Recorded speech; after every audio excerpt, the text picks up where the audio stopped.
Good morning, students of class 11th.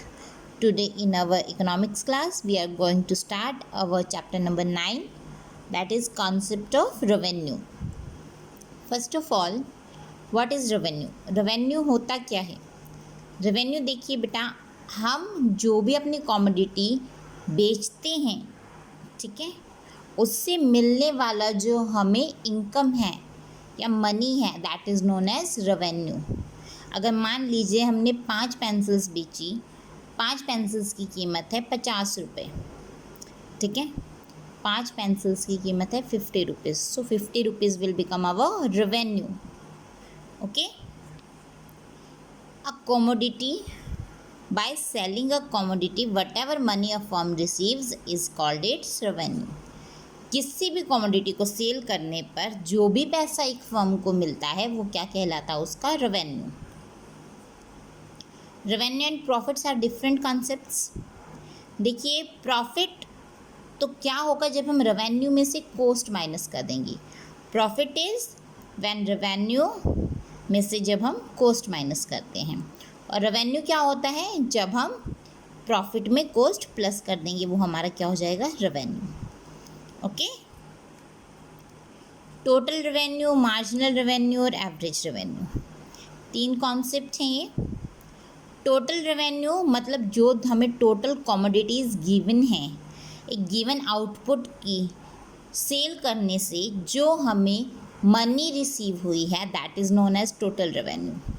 Marginal revenue जो मतलब एक यूनिट एक्स्ट्रा सेल करने से हमें जो एक्स्ट्रा इनकम हुई है, एक्स्ट्रा रेवेन्यू मिला है सिर्फ एक यूनिट के सेल करने से, एक एक्स्ट्रा यूनिट के, तो वो क्या होगी? हमारी मार्जिनल रेवेन्यू.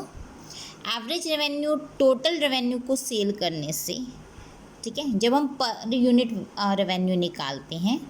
हाउ? जब टोटल रेवेन्यू को हम टोटल नंबर ऑफ क्वांटिटी से डिवाइड करते हैं, दैट इज़ एवरेज रेवेन्यू. ये पर यूनिट रेवेन्यू हमारा निकल जाएगा.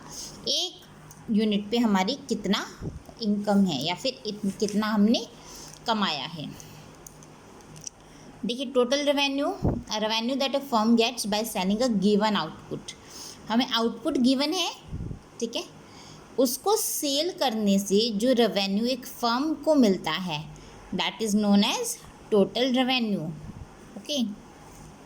Or you can say total revenue is equal to price into quantity.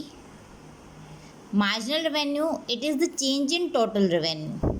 Total revenue में change when one more unit of a commodity is sold. जब एक और यूनिट किसी कॉमोडिटी की सेल की जाती है. Formula will become MR is equal to TRN. N is the number of units minus TRN minus 1. Okay, जितनी हमने यूनिट सेल की है माइनस उससे एक यूनिट पहले की, तो वो मार्जिनल हमारी रेवेन्यू निकल जाएगी. एग्जाम्पल गिवन है. टोटल रेवेन्यू गिवन है 10,000 10 यूनिट्स का, 11,000 11 यूनिट्स का. तो मार्जिनल रेवेन्यू कैसे निकालेंगे हम? देखिए, 11th यूनिट का हमें निकालना है, तो 11 minus 10 will be 1. 11,000 minus 10,000 will be 1,000. So it will be total revenue of n units minus total revenue of n minus 1 units. Okay. So it is 1,000. Next, there is another illustration. I have already told you about the illustration number 1.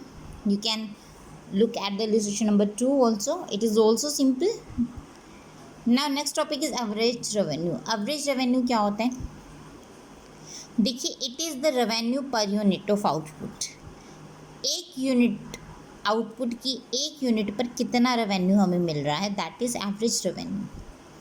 Average revenue will be calculated as total revenue will be divided as quantity.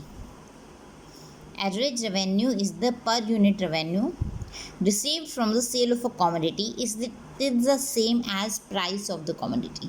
जो commodity का price होता है वही हमारा average revenue होता है. Okay.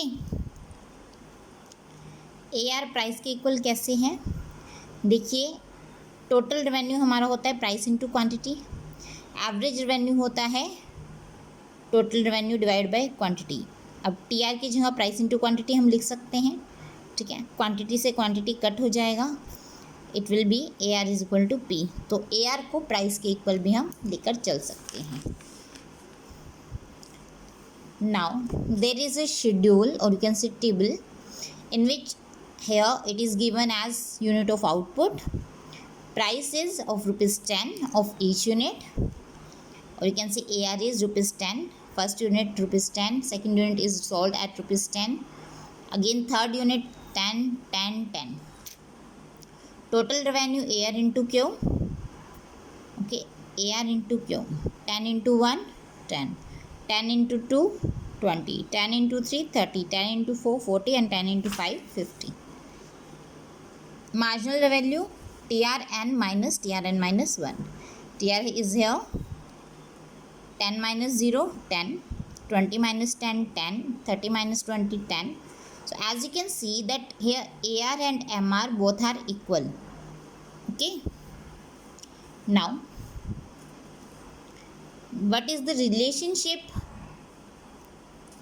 C between AR, TR and MR?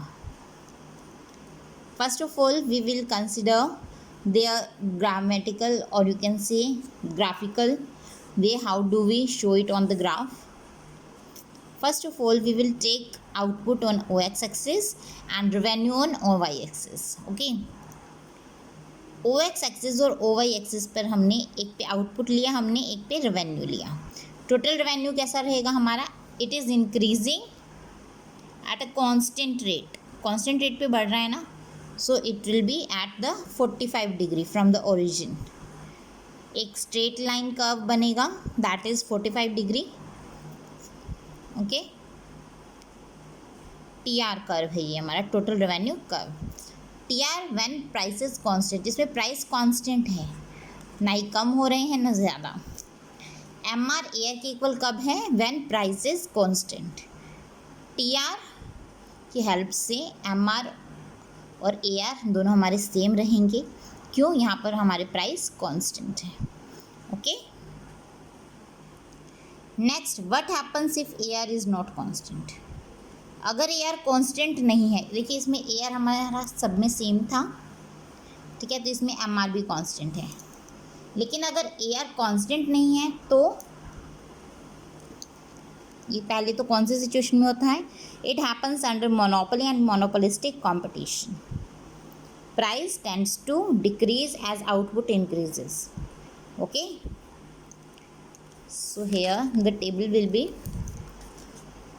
first unit rupees 10, second unit at 9.5, third unit will be sold at 9, fourth unit will be sold at 8.5.